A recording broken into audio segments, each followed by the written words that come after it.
The massive crystal dome of the Galactic Council chamber gleamed under the light of 3 different suns. Inside, representatives from 200 alien species sat in their designated seats, each one looking down at the small human delegation below. The humans looked so tiny compared to the towering Vorthak warriors, the floating Etherian energy beings, and the massive shell-covered Krex elders. Ambassador Sarah Chen stood at the speaking platform, her hands folded behind her back. She looked calm, but those who knew humans well might have noticed the slight tension in her shoulders.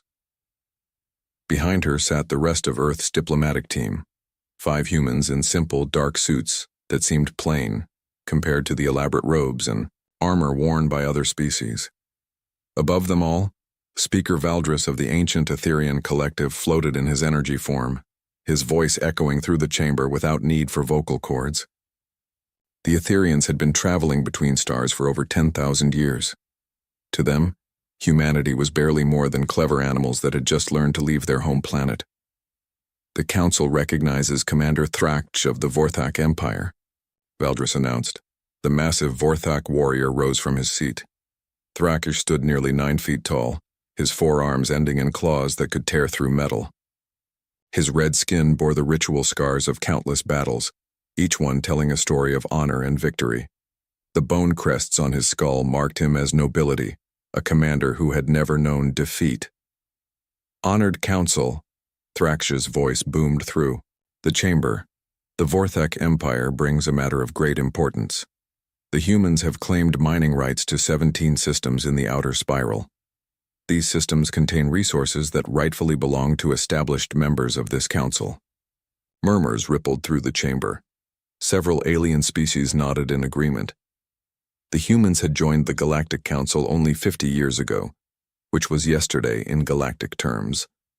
Many species had been members for thousands of years. Thraksh continued, his forearms gesturing dramatically. The Vorthak Empire has protected these systems for over 8 centuries. We have fought and died to keep them safe from pirates and raiders. Now these newcomers claim they have the right to mine our world simply because they were the first to file proper paperwork. More murmurs of agreement echoed through the chamber. The Krex delegation clicked their approval with their massive claws. The insectoid, Zak species buzzed in harmony to show support. Even some of the more neutral species seemed to side with the Vorthak position. Ambassador Chen stepped forward. May I respond to these accusations? Speaker Valdris's energy form pulsed with what might have been amusement. The council recognizes the human delegation. Sarah Chen looked up at the hundreds of alien faces staring down at her. She had been Earth's ambassador for 12 years. She had sat through countless meetings where other species treated humans like children who needed guidance. She had smiled politely while alien diplomats explained how things worked in the real galaxy. She had bitten her tongue when species that had never fought a real war lectured her about military strategy. The 17 systems in question were unclaimed territory according to galactic law, Chen said, her voice carrying clearly through the chamber. Earth followed all proper procedures. We filed exploration claims, conducted mineral surveys, and submitted our findings to the Council Registry. Everything was done exactly as the law requires. Commander Thraksh's bone crests flared with anger. Laws? You speak of laws? The Vorthak Empire has spilled blood for those systems. We have honor claims that go back centuries. What do you humans know of honor? Chen felt something cold settle in her stomach. She knew where this was heading. The Vorthak were a warrior culture that believed might made right. They respected only strength, and they saw humans as weak because Earth had never fought a major galactic war. We know enough about honor to follow the laws we agreed to when we joined this council, Chen replied. If the Vorthak Empire wanted to claim those systems, they should have filed the proper paperwork centuries ago. The chamber erupted in angry shouts and alien roars. Several species began arguing among themselves. The Vorthak delegation stood as one, their claws extended in challenge. Commander Thraksh's voice rose above the noise. Paperwork?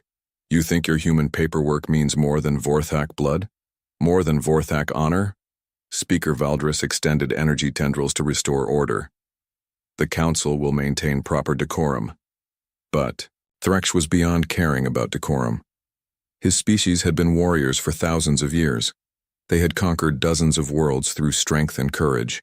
They would not be lectured by humans who had barely learned to leave their own solar system. The Vorthak Empire issues this ultimatum, Thraksh declared. The humans will withdraw their claims to all disputed systems within 30 standard days. They will pay compensation for the insult to Vorthak honor, and they will acknowledge that junior species do not challenge their betters. The chamber fell silent. This was not how diplomatic disputes were normally handled. Usually, such matters went to arbitration committees that spent years working out complex agreements. Direct ultimatums were considered crude and primitive. Ambassador Chen felt her heart rate increase, but her voice remained steady. Earth rejects this ultimatum. We will not abandon legal claims because someone threatens us. Commander Thraksh's claws scraped against the metal of his seat. Then you will learn what happens when young species forget their place. Speaker Valdris pulsed with concern. Commander Thraksh, the Council strongly advises against military action over territorial disputes. There are proper channels for resolving such matters. The Vorthak Empire has used your proper channels for 50 years, Thraksh snarled. We have watched while species that never fought for anything claim the rewards of our sacrifice. No more. The humans will learn to show proper respect, or they will be taught. The massive warrior turned to stare directly at Ambassador Chen. 30 days, human. Withdraw your claims and pay tribute or face the consequences. Chen stared back without flinching. Around her, she could feel the tension in the chamber. Most council members looked uncomfortable. They preferred their conflicts to be civilized, settled through negotiations and compromise. The Vorthak were threatening the kind of direct military action that hadn't been seen in the central galaxy for centuries. Earth's position remains unchanged, Chen said quietly. We will not abandon legal claims because of threats. Thraksh's bone crests flared again. He turned and stalked out of the chamber, followed by the rest of the Vorthak delegation. Their heavy footsteps echoed in the sudden silence. Speaker Valdris floated down closer to the human delegation. Ambassador Chen, perhaps it would be wise to reconsider. The Vorthak are, passionate about matters of honor. Surely some compromise can be reached. Chen looked up at the ancient energy being. Valdris had been alive for over 3,000 years. He had seen the rise and fall of dozens of civilizations. To him, the current dispute was just another minor territorial squabble that could be solved through patient negotiation. With respect, Speaker Valdris, Earth will not set the precedent that legal claims can be overturned through military threats. If we back down now, what message does that send to other species who might want to challenge human settlements? Several alien delegates nodded thoughtfully. They understood the principle, even if they thought the humans were being foolishly stubborn. In galactic politics, backing down from one threat often led to many more. Elder Kaiseth of the Krex spoke up, his voice like grinding stones. The humans show courage, but perhaps not wisdom. The Vorthak are mighty warriors. Their fleets have conquered many worlds. Ambassador Chen turned to face the massive Krex elder. We appreciate the concern, Elder Kaiseth, but Earth has faced threats before. Several alien delegates made what passed for chuckling sounds among their species. Earth's military history was well known in the Council database, but most species viewed it as primitive savagery rather than serious warfare. Humans fought with chemical explosives and projectile weapons. They had never faced antimatter cannons or gravity bombs. They knew nothing of real galactic warfare. The session ended with the usual diplomatic pleasantries, but everyone knew the real decisions would be made in private meetings over the following days. Ambassador Chen and her team returned to Earth's embassy, a modest building that looked tiny compared to the massive structures maintained by older species. That night, Chen sent an encrypted message to Earth. She reported on the day's events and recommended that all human colonies in the disputed systems be placed on high alert. She also suggested that the Colonial Defense Force begin moving ships into position, though she doubted they would be much use against serious Vorthak warships. On Titiozing Dure, the Vorthak homeworld of Korath, Commander Thraksh knelt before the war council of his people. The 7 greatest warriors of the Vorthak Empire sat in their ceremonial armor, their bone crests marking them as the ultimate authority of their species.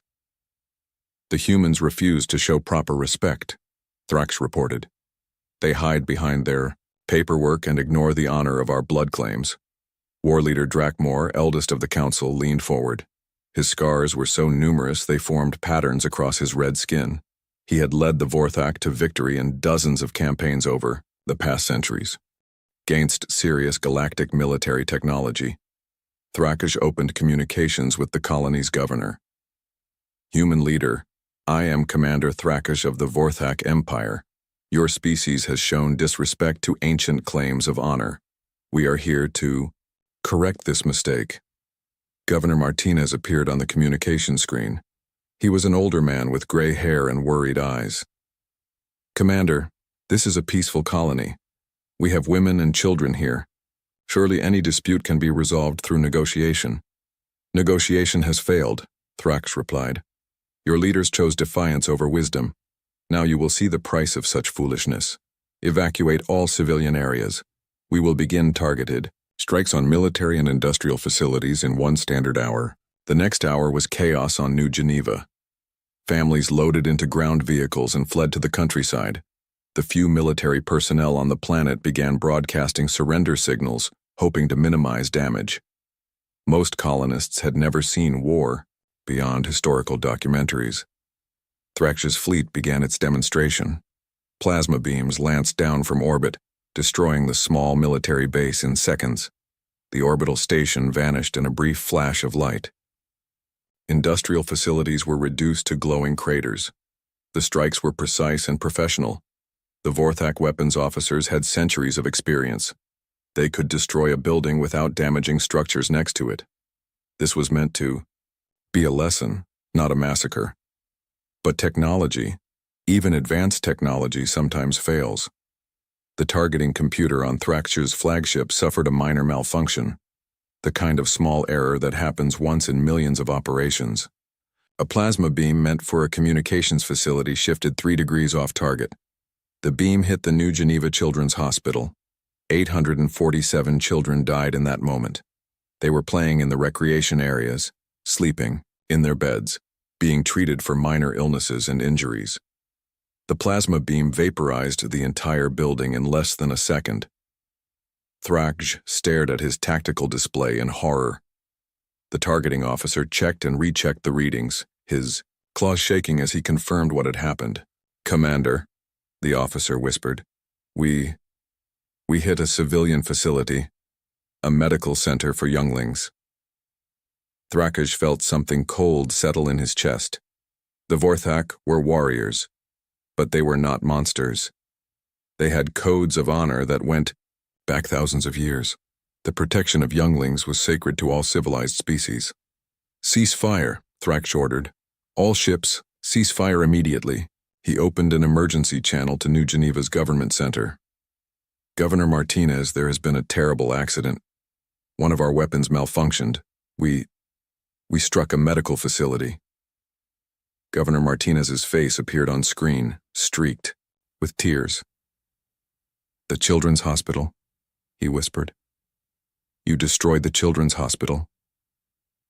Thraksh had never felt such shame in his life. Governor, please understand this was not intentional. Our targeting systems failed. We offer immediate medical assistance and full reparations according to Galactic law. But Martinez had already cut the communication. Within hours, news of the tragedy spread across human space. Images of the destroyed hospital appeared on every screen. Names and faces of the dead children were broadcast continuously. The galaxy watched as humanity mourned its young. Ambassador Chen received the news in her embassy office. She sat in silence for a long time, staring at the list of casualties. 847 names. 847 futures that would never be. Then she began making calls, first to Earth's government, then to military commanders, then to contacts throughout human space. Each conversation was brief and quiet, but the message was always the same. The children were dead. Someone would pay. The Galactic Council immediately called for an emergency session. The Vorthak formally apologized and offered massive reparations. Commander Thraksh publicly took full responsibility for the accident. By every measure of galactic law and custom, the matter should have been closed. But humanity went silent. For 3 days, no human official made any public statement. Earth's embassy stopped taking calls from other species. Human colonies throughout the galaxy ceased all normal communications. The silence was absolute and terrifying. On the 4th day, Ambassador Chen walked into the council chamber. She looked smaller and more fragile than ever, her face pale with grief. The entire gallery watched as she approached the speaking platform. The government of Earth accepts the Vorthak Empire's apology for the tragic accident at New Geneva, she said, her voice barely above a whisper. We acknowledge that the deaths were unintentional. Relief rippled through the chamber. The crisis would pass. Humanity would be reasonable. Chen continued. Earth hereby withdraws all territorial claims in the disputed systems.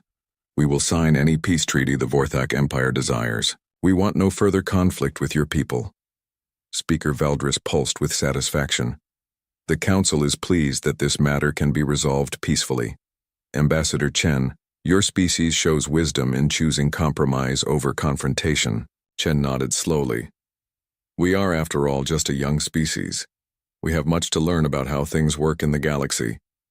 She turned to leave, then paused. There is one small request. Earth would like to establish a memorial for the children who died.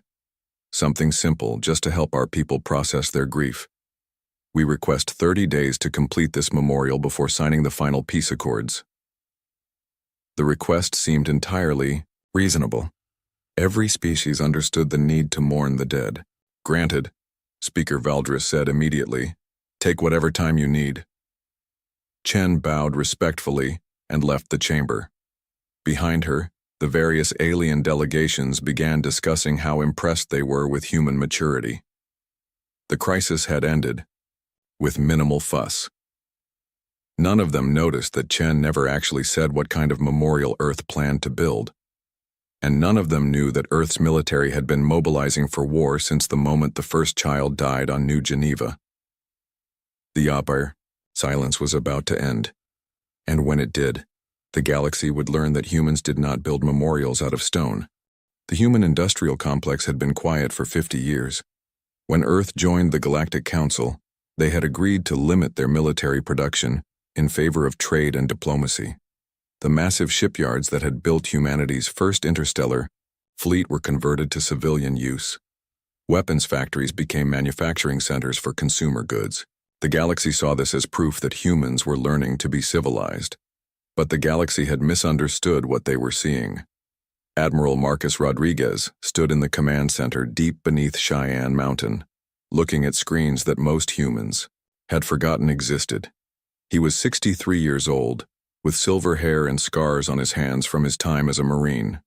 He had fought in the last colonial wars before Earth's admission to the Council, and he remembered what humanity was capable of when pushed to the edge. Status report, Rodriguez said to the room full of officers around him.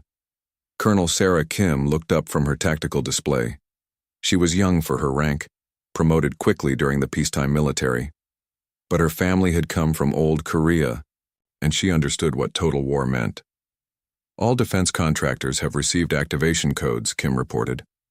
Lockheed Martin is retooling their civilian ship production. Boeing has recalled all their military engineers from retirement. The Russians have opened their sealed weapons facilities. China has activated their hidden shipyards. Rodriguez nodded. After joining the Council, Earth had signed treaties promising to limit military production. But humans had learned long ago never to completely disarm. Hidden facilities, maintained equipment, retired personnel who could be recalled in emergencies, all of it had been kept ready just in case. What about the colonies? Every human settlement outside the Sol system is evacuating non-essential personnel, Kim replied. The mining colonies are shipping their equipment to secure locations. Agricultural worlds are stockpiling food and medical supplies. Rodriguez walked to the main display screen, which showed the positions of every known Vorthak military asset in the galaxy. The alien empire was powerful. Their 12 battle fleets contained over 3,000 ships. Each one was larger and more advanced than anything in Earth's official navy. But Rodriguez wasn't looking at their official navy. "Give me the real numbers," he said quietly. Kim hesitated, then pulled up classified files that hadn't been opened in decades. "If we activate everything, Project Deep Strike has 1,800 ships ready for immediate deployment. Another 3,000 can be completed within 6 months.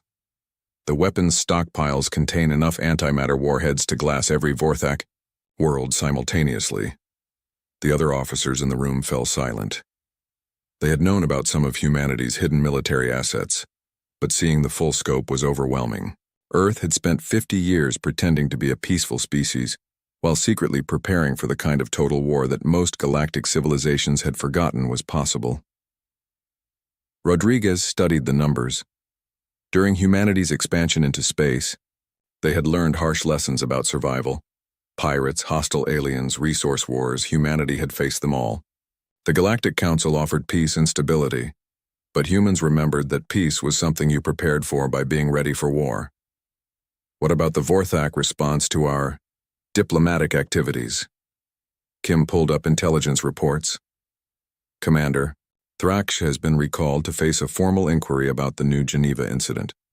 War leader Drakmor issued a public statement expressing regret for the accident. They're offering to pay for reconstruction of the hospital and compensation for all families affected. And their military posture? Unchanged. They have token patrols in the disputed systems, but nothing that suggests they expect retaliation. Their intelligence services rate humanity as minimal military threat in their latest assessment." Rodriguez almost smiled. The Vorthak were good soldiers and honorable warriors, but they thought like soldiers and warriors. They expected Earth to respond with angry words and formal protests. They expected human retaliation to follow the same patterns as their own conflicts, direct confrontation between military forces with clear rules and honor codes. They had no idea what human military doctrine actually looked like.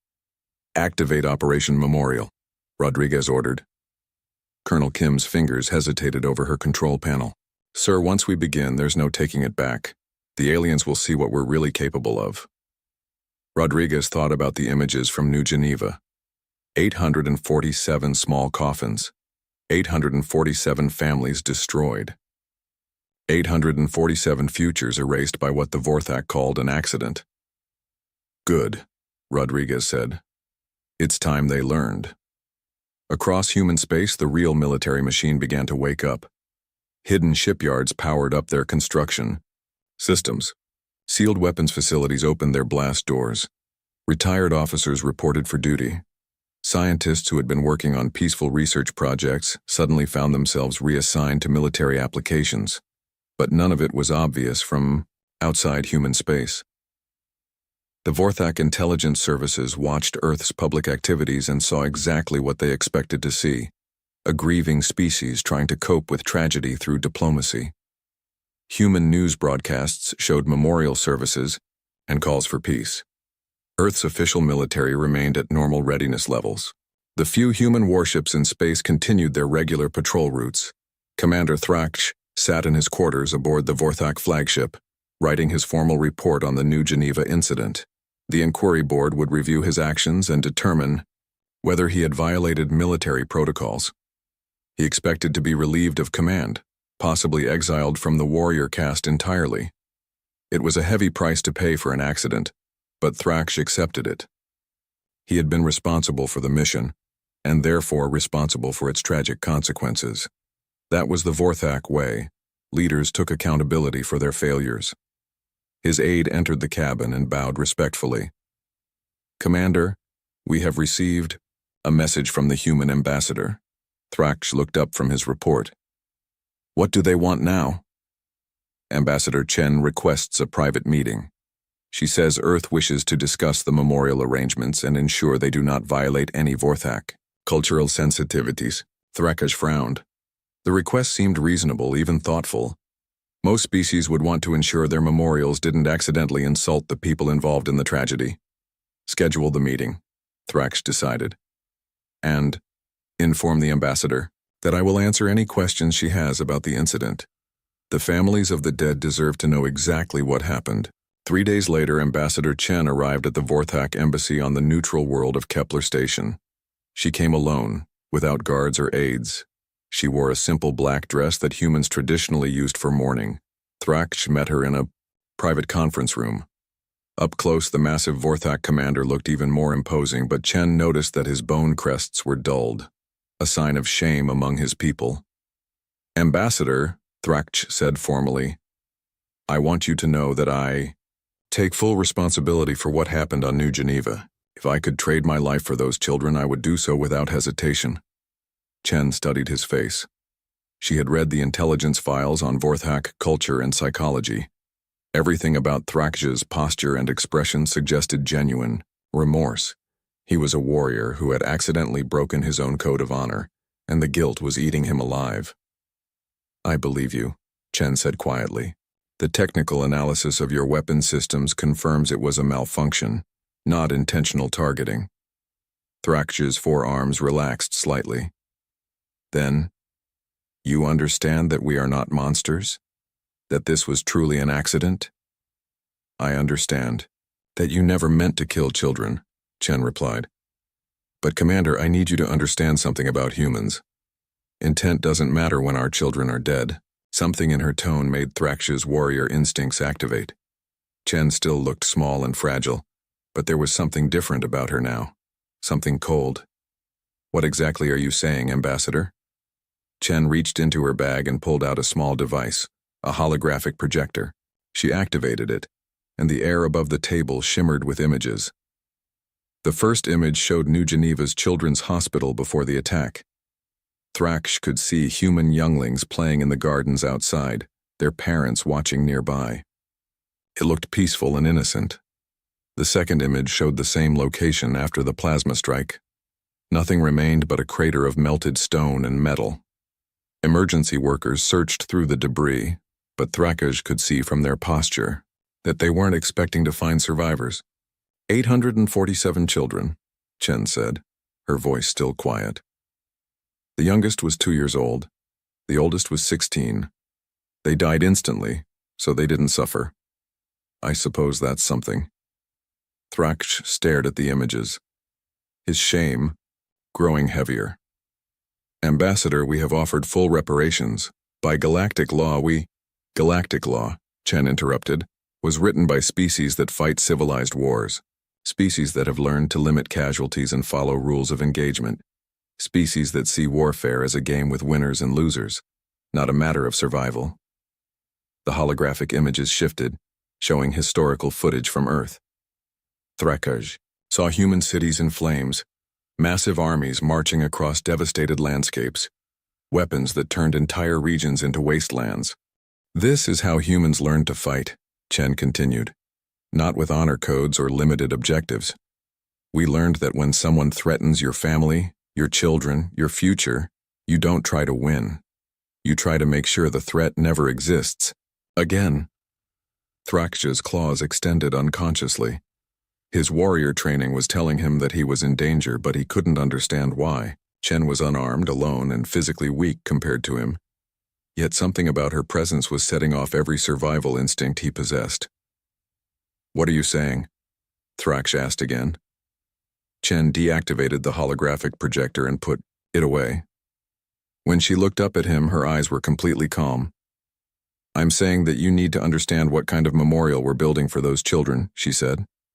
It's not going to be made of stone or metal. It's not going to be, something you can visit or touch. She stood up and walked toward the door, then paused and looked back at him. Our memorial is going to be the complete certainty that no one will ever kill human children again. Ever. Because anyone who tries is going to discover what happens when you mistake human mercy for human weakness. After Chen left, Thraksh sat alone in the conference room for a long time. He tried to analyze what he had just heard, but it didn't make sense according to his understanding of human behavior. Humans were supposed to be reasonable, diplomatic, civilized. They were supposed to value life above conquest. He finally decided that Chen was simply speaking from grief and anger. Humans were emotional creatures, and the loss of so many younglings would naturally cause them to say things they didn't really mean. Thraksh filed a routine report noting that the meeting had gone well and that humans seemed committed to peaceful resolution of the crisis. He never sent another report. Meanwhile, across the galaxy, humanity's real response was taking shape. Deep in the asteroid belt of the Sol system, construction facilities that hadn't been active in 50 years came back to life. Automated mining systems began extracting raw materials at maximum capacity. Assembly lines designed to build warships instead of civilian vessels started their production cycles. The ships being built were not like anything in the official human fleet. These were vessels designed according to Earth's actual military doctrine, not the limited designs they had shown to the Galactic Council. They carried weapons that most alien species had never imagined. Devices developed during humanity's expansion period when survival had depended on being more dangerous than anything else in space. Admiral Rodriguez watched the production reports with satisfaction. Within 6 months, humanity would have the largest space-based military force in known galactic history. More importantly, it would be a force designed for the kind of warfare that galactic civilizations had forgotten existed. Status on infiltration assets? Rodriguez asked. Colonel Kim pulled up a new set of displays. Special operations teams have been inserted into all major Vorthak systems. They're using captured alien technology to avoid detection. Current assets include 200 combat teams and 50 technical specialists. Rodriguez nodded. The infiltration teams were Earth's real masterpiece.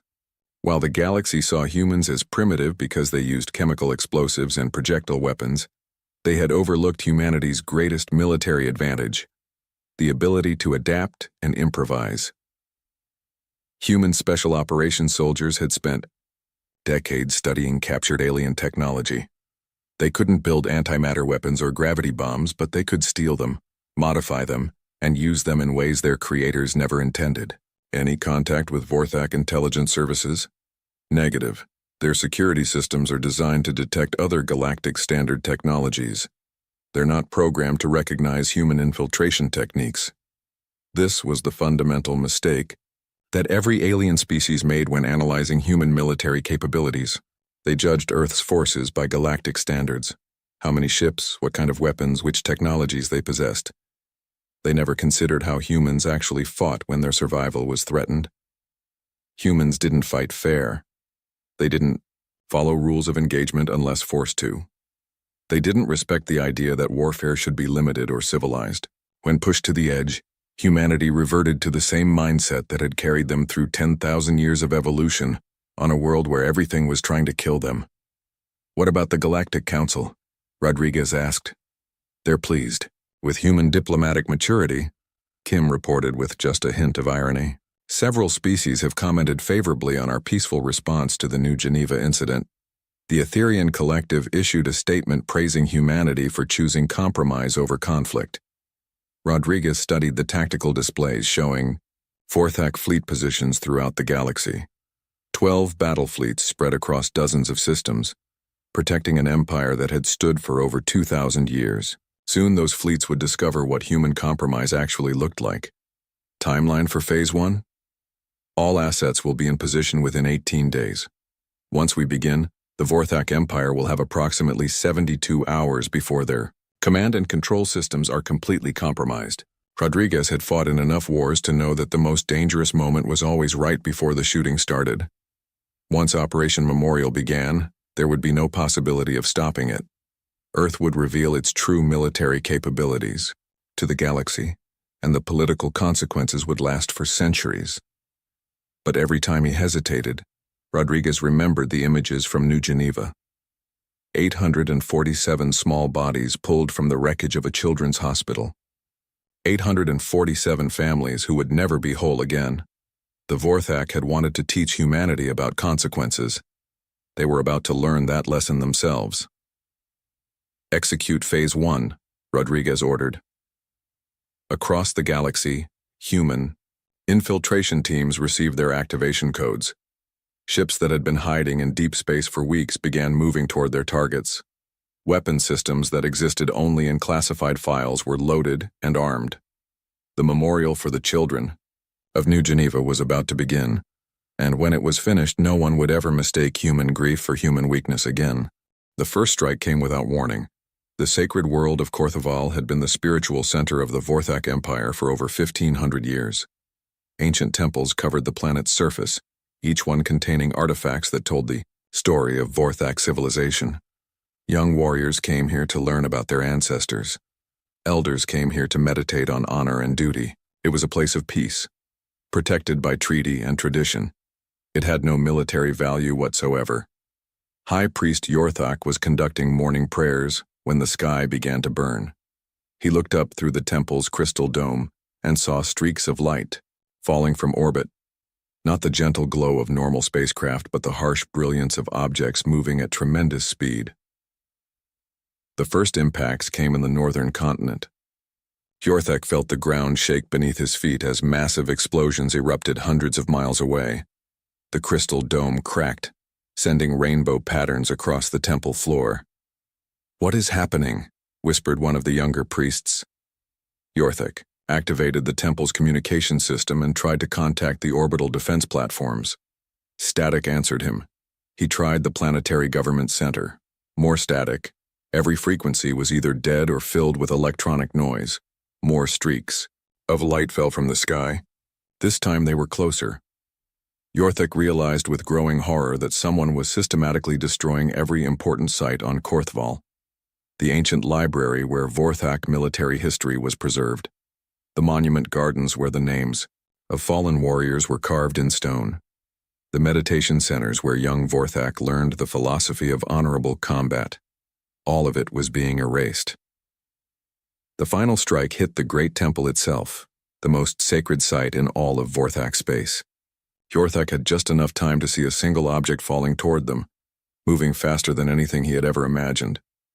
The antimatter warhead vaporized the entire temple complex in a flash of light that could be seen from orbit. When the light faded, nothing remained but a crater of melted rock 3 miles wide. Similar strikes were happening across Vorthak space, not on military worlds or industrial centers, but on every planet that held cultural or spiritual significance to the Empire. Within 6 hours, 2,000 years of Vorthak civilization had been reduced to radioactive craters. War leader Drakmor received the first reports in his command center on the Vorthak homeworld. He stared at the tactical displays in disbelief, trying to understand what he was seeing. 18 sacred worlds, his intelligence officer reported. Complete destruction of all cultural sites. No military targets were engaged. No demands have been made. No one has claimed responsibility. Drakmor's claws scraped against his command chair. In all his centuries of warfare, he had never seen anything like this. Military strikes were supposed to have objectives: capture territory, destroy enemy forces, force surrender. This was something else entirely. What about our defensive fleets? Untouched. The attackers avoided all military installations. They only targeted. The officer hesitated. They only targeted places that matter to our people's identity. The communication system activated with an incoming transmission. Drakmor expected to see human military commanders demanding surrender, or perhaps Galactic council mediators calling for peace talks. Instead, he saw a simple message in perfect Vorthak script. "You killed 847 of our children. We have destroyed 847 of your most sacred sites. This is just the beginning." The transmission ended. Drakmor stared at the blank screen for a long moment. Then he began issuing orders. Contact all fleet commanders. Emergency mobilization of all military assets. Contact the Galactic Council and demand they order the humans to cease hostilities immediately. But even as he gave the orders, Drakmor knew they were pointless. His fleets were designed to fight other fleets, not to protect cultural sites scattered across dozens of worlds. And the Galactic Council had no enforcement power over species that chose to ignore their authority. For the first time in his long life, the greatest warrior of the Vorthak Empire felt truly helpless. The attack on the sacred worlds was only the beginning. Human infiltration teams had been positioning themselves throughout Vorthak space for weeks, using stolen alien technology to avoid detection. They carried weapons that no galactic civilization had seen before, devices that Earth's military engineers had developed by combining human innovation with captured alien technology. Captain Maria Santos led one of these teams on the Vorthak, military world of Garthek.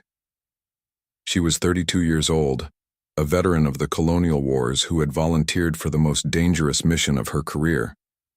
Her team consisted of 12 special operations soldiers, each one trained to operate independently, behind enemy lines. "Target is the Vorthak Naval Academy," Santos whispered into her communicator as her team moved through the alien city under cover of darkness.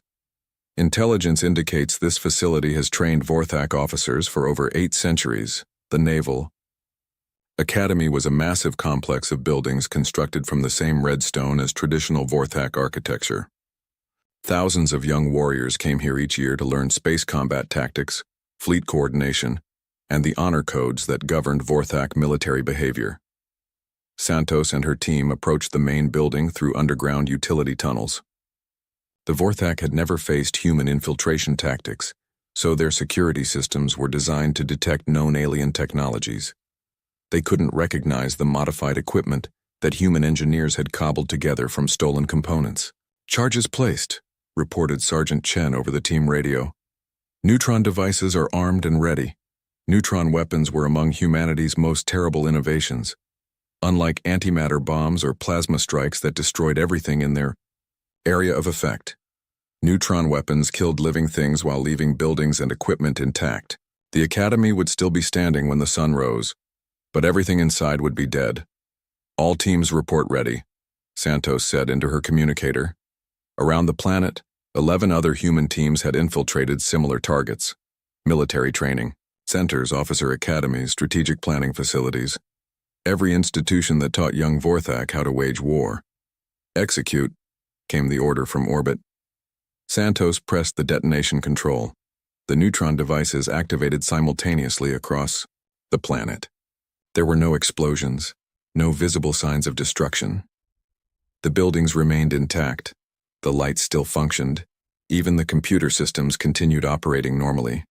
But everyone inside was dead. Santos and her team evacuated through the same tunnels they had used to infiltrate the academy. By morning, they would be back aboard their stealth ship, heading to the next target on their list. The Vorthak would find the bodies eventually. Thousands of their finest young officers, their most experienced instructors, their brightest military minds, all dead without a mark on them. The facilities where they had trained warriors for centuries would be perfectly preserved, but completely empty. It would take the Vorthak Empire decades to rebuild their military leadership. By then, it might not matter. Similar operations were taking place throughout Vorthak space. Every military academy, every training center, every facility that produced the next generation of Vorthak warriors, all of them were being systematically eliminated. The humans weren't trying to destroy the Vorthak military directly. They were destroying its ability to regenerate itself. Admiral Rodriguez monitored the operations from his command center deep beneath Cheyenne Mountain. Status reports flowed across his screens as human teams completed their missions throughout the galaxy. "Phase 2 complete," Colonel Kim reported. "All primary objectives have been eliminated. Vorthak military training capacity has been reduced by an estimated 97%. Rodriguez studied the tactical displays. In less than 48 hours, humanity had crippled the Vorthak Empire's ability to maintain its military forces over the long term. But this was still just the beginning of Operation Memorial. Status on Phase 3 preparations? "All assets are in position," Kim replied. "We're ready to begin systematic elimination of Vorthak population centers." Rodriguez paused. Phase 3 would cross a line that couldn't be uncrossed. Up until now, human strikes had targeted military and cultural sites while avoiding civilian casualties. Phase 3 would change that calculus entirely. But then he remembered the children of New Geneva, and his resolve hardened. "Begin Phase 3, Rodriguez ordered. Across the galaxy, human battle fleets that had been hiding in deep space began moving toward their final targets. These were not the small ships that the Galactic Council knew about. but massive vessels built in secret over the past 50 years. Each one carried enough firepower to sterilize an entire planet. The Vorthak homeworld of Korath was the first to detect the approaching human fleet. Long-range sensors picked up the signatures of 60 ships emerging from hyperspace at the edge of the system. War leader Drakmor looked at the sensor readings in confusion. According to every intelligence report he had ever seen, the humans possessed fewer than 30 major warships. Yet his sensors were clearly showing twice that number, and the energy signatures suggested vessels far more powerful than anything in Earth's known arsenal. Open communications with the human fleet, Drakmor ordered. The main display screen activated, showing the bridge of the human flagship. A middle-aged woman in a simple military uniform looked back at him. Her name tag read Admiral Chen, apparently a relative of the human ambassador who had visited Commander Thrakarj. "I am War Leader Drakmor of the Vorthak Empire," he began, using the formal protocols for communication between military commanders. "You have entered Vorthak space without authorization and conducted acts of war against our people. I demand an explanation." Admiral Chen studied him for a moment before responding. "War Leader, my name is Admiral Lisa Chen. I'm here to deliver a message from the human government." "Then speak your message." "The message is very simple," Chen replied. "You killed our children. Now we're going to kill everything you care about. Your sacred worlds are gone. Your military academies are empty. Your cultural heritage has been erased. And now we're going to start on your civilians." Drakmor felt his blood freeze. "You cannot mean to attack defenseless populations. That would violate every law of civilized warfare." Admiral Chen's expression didn't change. "War Leader, you seem to be under the impression that we're fighting a civilized war. We're not.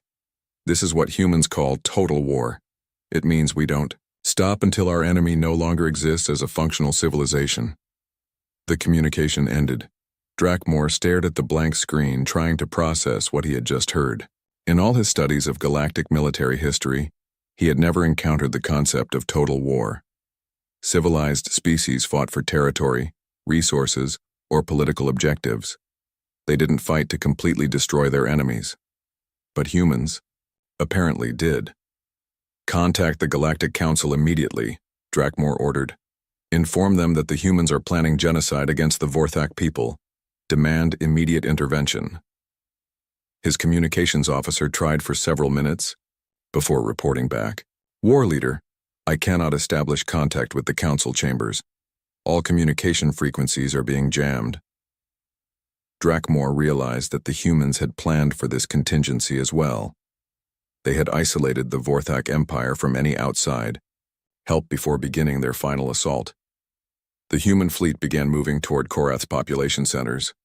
Drakmor ordered his own fleets to intercept them, but he quickly discovered another unpleasant surprise.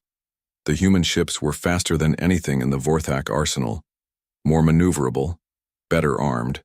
They had been designed according to military principles that the Vorthak didn't understand, optimized for the kind of warfare that galactic civilizations had forgotten existed.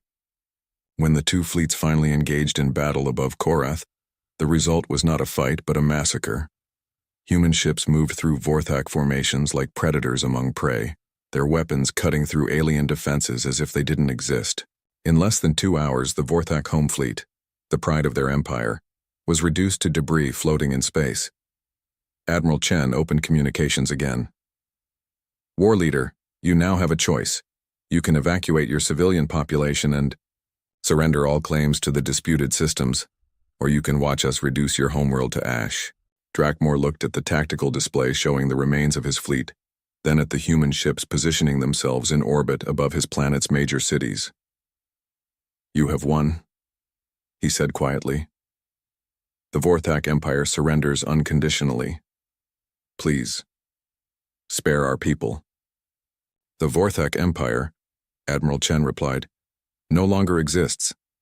What happens to your people now depends on whether they understand that fact." The communication ended, and Drakmor was left staring at his planet's new reality.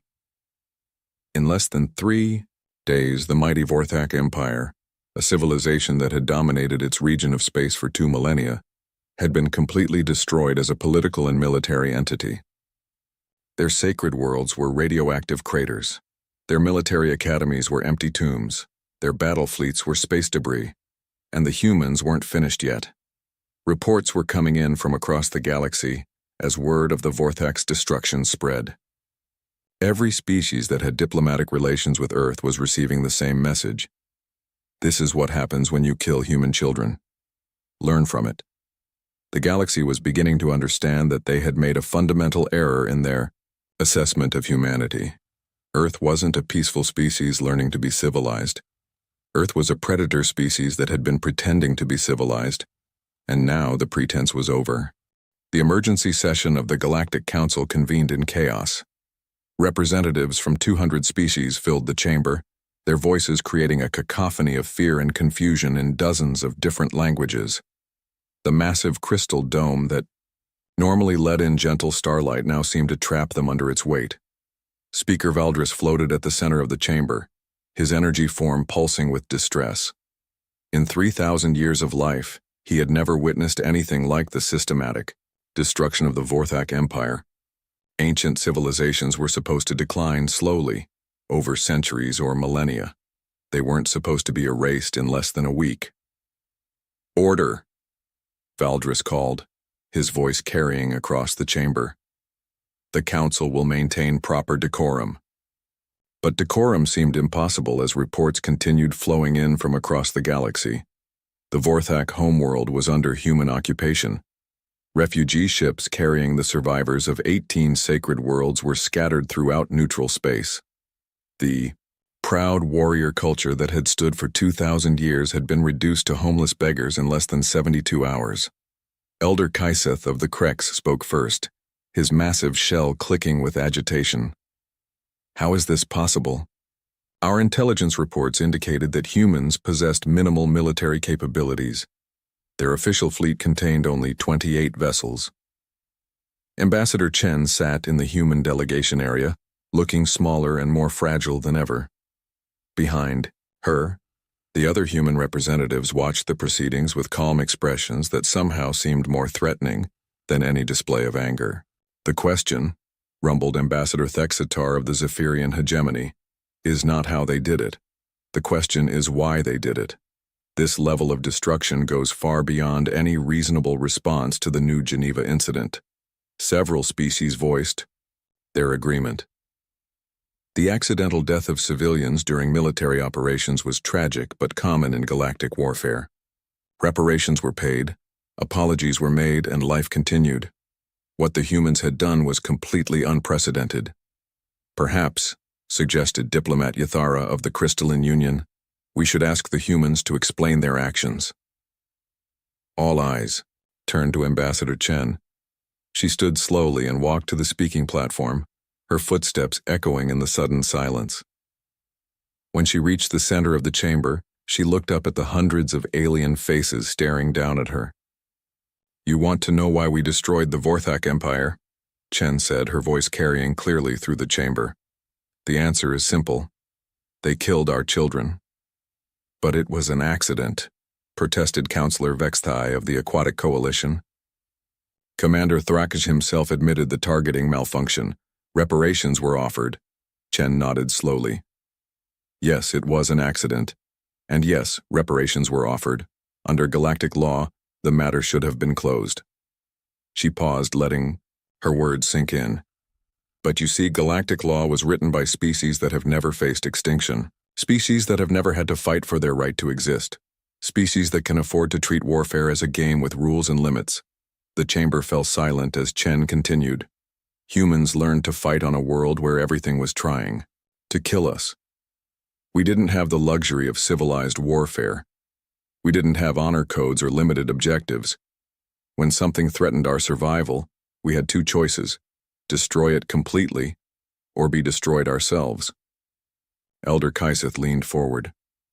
"But surely you understand the difference between individual survival and what you have done to the Vorthak." Chen looked directly at the massive Krex elder. "Do you have children, Elder Kaiseth?" The question seemed to catch him off guard. Yes. Many offspring. And if someone killed those offspring, even by accident, what would you do? I would seek justice through proper channels. File formal complaints. Demand reparations according to... You would follow procedures, Chen interrupted.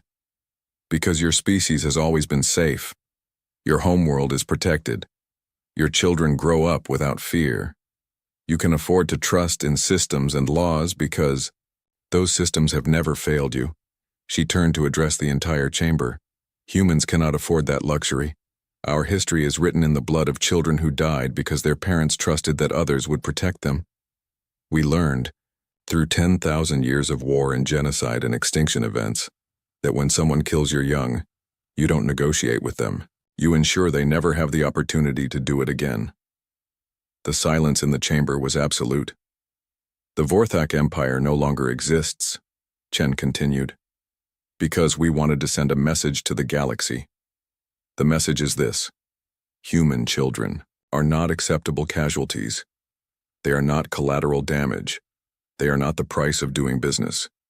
Anyone who harms them for any reason will face consequences that make the destruction of the Vorthak look merciful. Counselor Vexithai's aquatic suit bubbled with agitation. You speak of proportional response. 800 children died on New Geneva. How many Vorthak have died in your retaliation? None, Chen replied calmly. The chamber erupted in confusion. Several translators asked for clarification, assuming they had misunderstood. None, Chen repeated. We destroyed their sacred sites with precision strikes that avoided civilian casualties. We eliminated their military academies using weapons that killed only the personnel inside. We defeated their fleets in space combat. But we have not deliberately targeted Vorthak civilian populations. Elder Kaiseth's shell clicked in bewilderment. Then, what was the purpose of such destruction? Chen smiled. And somehow that expression was more terrifying than any display of anger. We didn't kill the Vorthak people, Elder Kaiseth. We killed their civilization, their culture, their ability to see themselves as mighty warriors. We took away everything that made them who they were, and we left them alive to remember what they had lost. She gestured to the viewing screen, which displayed images of Vorthak refugee ships. Look at them. Once proud warriors reduced to begging for charity from species they used to consider inferior. Their children will grow up in exile, learning alien languages and alien customs. In 3 generations there will be no one left who remembers what it meant to be Vorthak. The horror of it began to sink in around the chamber.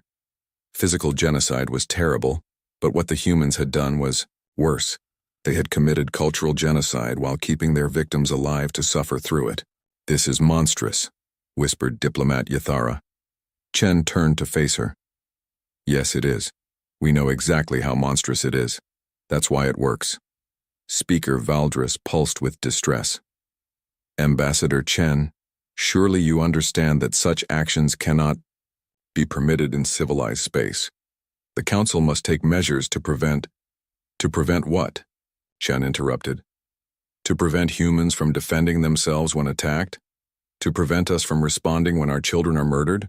She walked closer to the speaker's position. Speaker Valdris, let me make something very clear. What happened to the Vorthak was not a violation of galactic law. It was human law.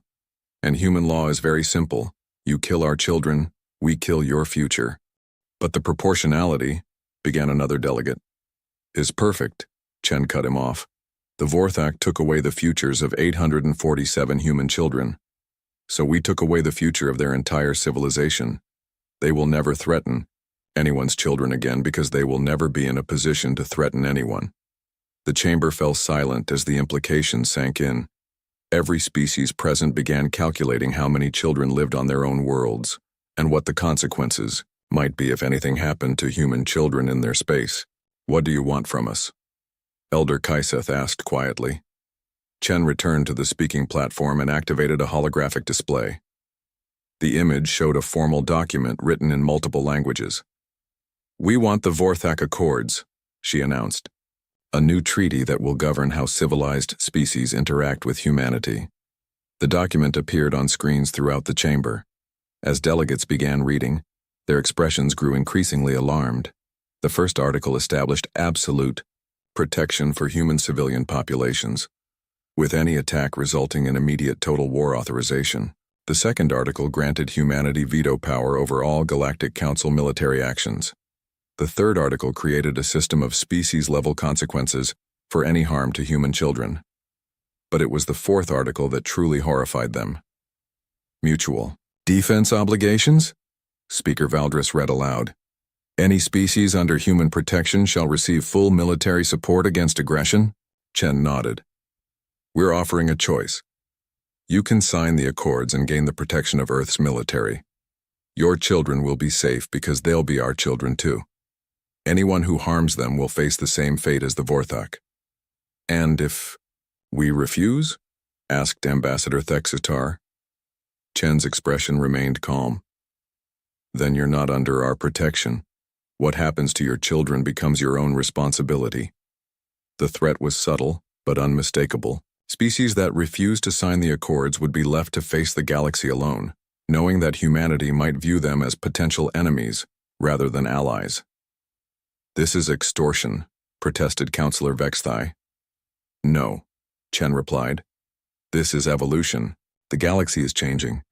You can change with it, or you can end up like the Vorthak. Several delegates began arguing among themselves, their voices rising as they debated the implications of the human demands. Some called for immediate rejection of the accords. Others argued for negotiation. A few quietly suggested that signing might be the wisest course of action. Chen waited patiently for the noise to die down, then spoke again. You have 7 standard days to decide. After that, the accords become non-negotiable. And what happens in 7 days if we refuse? Elder, Kaiseth asked. Chen looked around the chamber, meeting the eyes of representatives from dozens of different species. In 7 days, if you refuse, we withdraw from the Galactic Council. We close our borders to all alien contact, and we begin preparing for the day when one of your species makes the same mistake the Vorthak made. The silence that followed was deafening. You would cut yourselves off from galactic civilization? Speaker Valdris asked in disbelief. If necessary, Chen replied. Humans survived 10,000 years before we knew aliens existed. We can survive 10,000 more if we have to.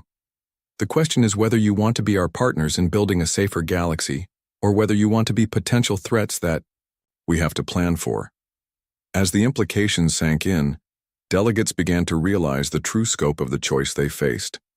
The humans weren't just demanding specific concessions, they were reshaping the entire foundation of galactic politics. Species that had interacted as equals for millennia were being forced to choose between accepting human dominance or risking human enmity. And after seeing what happened to the Vorthak Empire, the choice wasn't really a choice at all. Chen gathered her documents and prepared to leave. 7 days, she repeated. After that, we'll know which species value their children enough to protect them, and which species are willing to gamble with their futures. As the human delegation filed out of the chamber, the remaining representatives sat in stunned silence. The galaxy they had known for thousands of years had ended. What came next would depend on how many of them were wise enough to accept that fact. In the corridors outside the chamber, Ambassador Chen allowed herself a small smile. The hardest part was over. Now they just had to wait and see how many species were smart enough to choose survival. Behind her, the greatest gathering of alien civilizations in galactic history began the process of surrender. They just didn't know it yet. The vote came exactly 7 days later. Ambassador Chen walked into the Galactic Council chamber and found something she had never seen before. Absolute silence. No side conversations between delegates, no shuffling of documents, no ambient noise of translation devices. 200 of the galaxy's most powerful species sat in perfect quiet, waiting to discover what their future would look like. Speaker Valdris floated at the center of the chamber, his energy form more subdued than Chen had ever seen it. The ancient being who had witnessed the rise and fall of countless civilizations looked older somehow, as if the weight of the decision ahead had aged even his immortal essence. The council will come to order, Valdris announced, his voice carrying across the silent chamber. We gather today to vote on the Vorthak Accords as proposed by the human delegation. Chen took her seat in the human section and watched as holographic displays activated throughout the chamber. The Accords appeared in every known galactic language, their terms stark and uncompromising in any translation. Over the past 7 days, every major government in the galaxy had debated the human demands. Some had called emergency sessions of their highest councils. Others had consulted ancient advisors who had lived through previous galactic crises. A few had even attempted to build military alliances that might allow them to resist human pressure. But in the end, they all reached the same conclusion that Elder Kaiseth had voiced in a private meeting the day before. We can submit to human terms, or we can end up like the Vorthak. There is no third option. Before we proceed to the vote, Speaker Valdris continued, I will note that several species have requested permission to address the Council. Ambassador Thextar of the Zephyrian hegemony rose from his seat. His species had been spacefaring for over 5,000 years, longer than almost any other civilization in the galaxy. When he spoke, his words carried the weight of eons. Fellow delegates, Thextar began, I have lived through 7 major galactic conflicts in my lifetime. I have seen empires rise and fall, species ascend to greatness or decline into obscurity, but I have never witnessed anything like what the humans have accomplished in the past week. He paused, looking around the chamber. The Vorthak Empire was not some minor power. They controlled over 400 star systems. Their military had never known defeat. Their culture had survived for 2 millennia, and the humans erased all of it in less than 72 hours. Murmurs rippled through the chamber. Everyone knew the facts, but hearing them stated so bluntly made them more frightening. Some of you may be wondering if we should resist these human demands, Thextar continued. Let me share what my government's military analysis concluded. A holographic display activated above his seat, showing tactical projections that made several delegates gasp. In a theoretical conflict between humanity and the rest of the galaxy combined, human forces would achieve total victory within 6 months, not because they have more ships or better weapons, but because they understand warfare in ways we have forgotten. The display shifted to show footage from the destruction of Vorthak's sacred worlds. They don't fight to win territory or gain resources. They fight to eliminate threats permanently. They don't follow rules of engagement that limit civilian casualties. They target the things their enemies care about most. And they don't stop until their enemies no longer exist as functional civilizations. Thextar deactivated the display and looked directly at Ambassador Chen. The Zephyrian hegemony will vote to accept the Vorthak Accords, not because we approve of human methods, but because we are wise enough to recognize superior force when we see it. He sat down to scattered murmurs of agreement from around the chamber.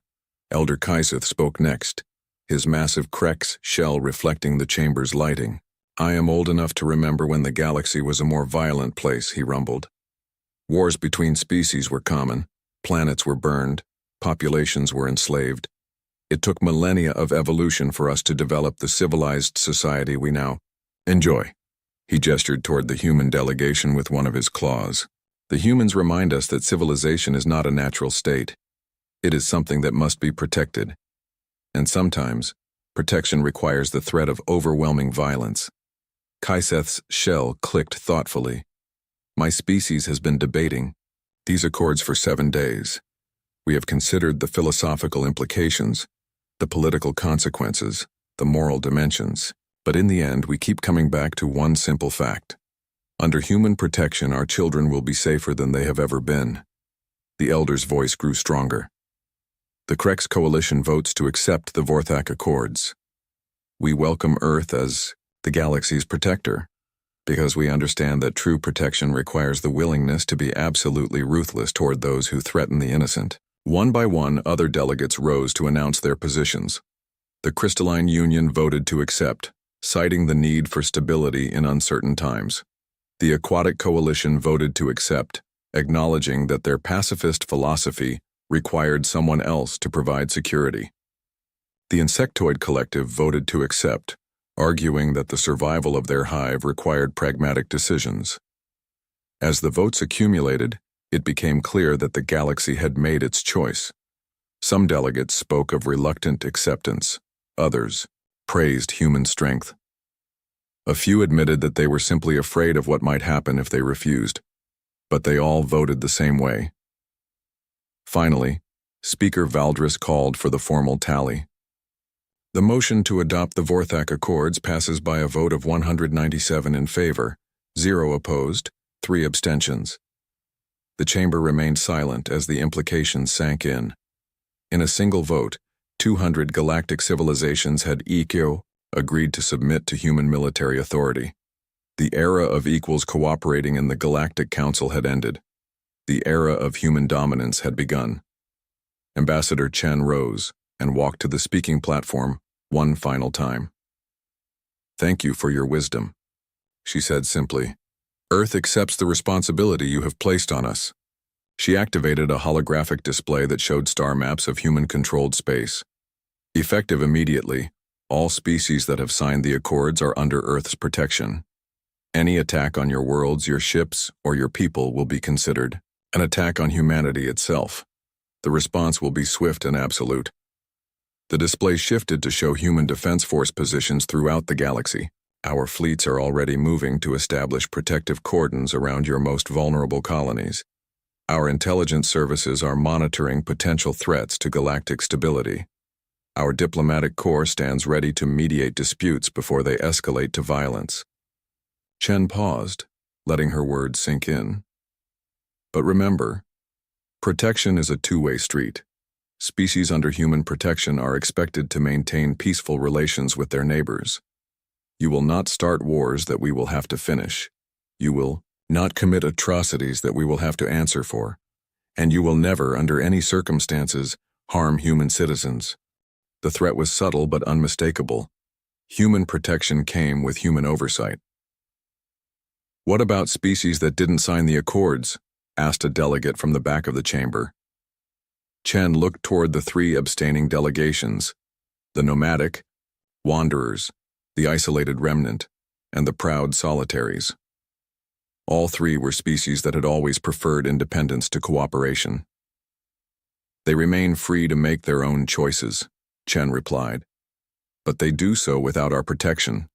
If they encounter threats they cannot handle alone, they should not expect Earth to intervene." The message was clear.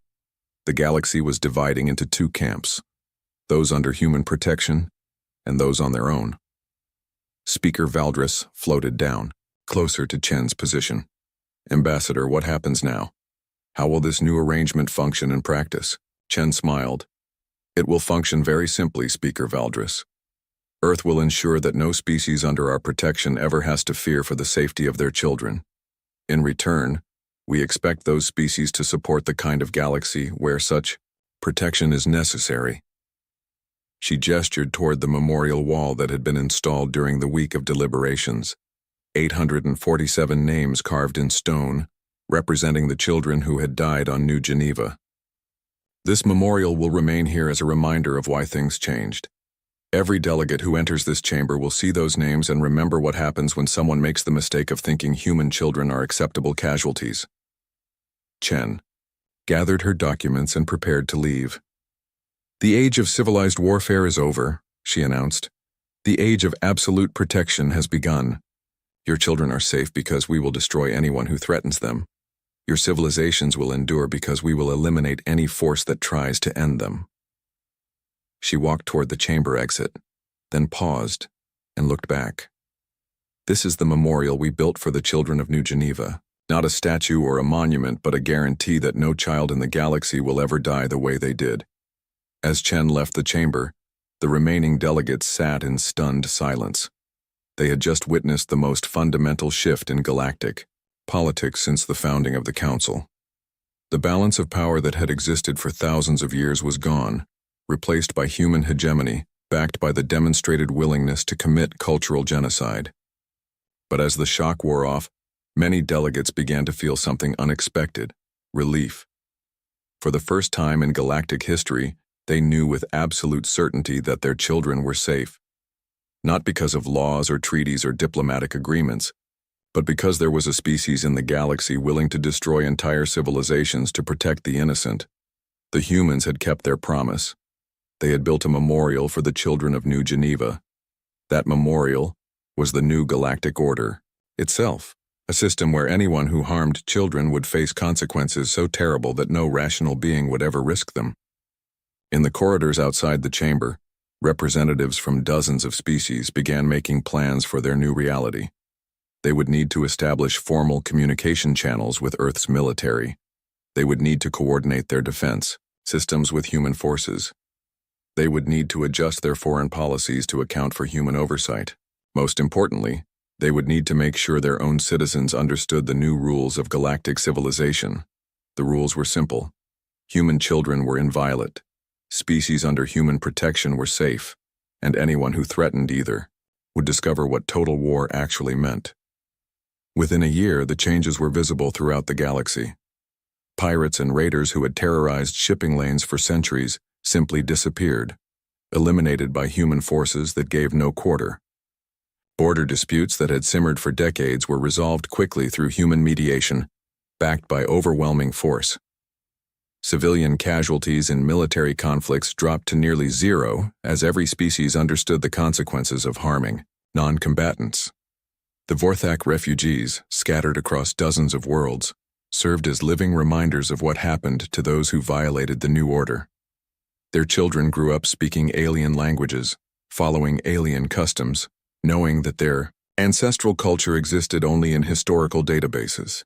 And in the center of the Galactic Council chamber, the memorial wall stood as an eternal warning. 847 names carved in stone, representing the moment when humanity revealed its true nature to the galaxy. The children of New Geneva had died in an accident, but their deaths had purchased something no treaty or law had ever achieved: absolute safety for every child in known space. The galaxy had learned that humans did not build monuments to their dead. They built certainties.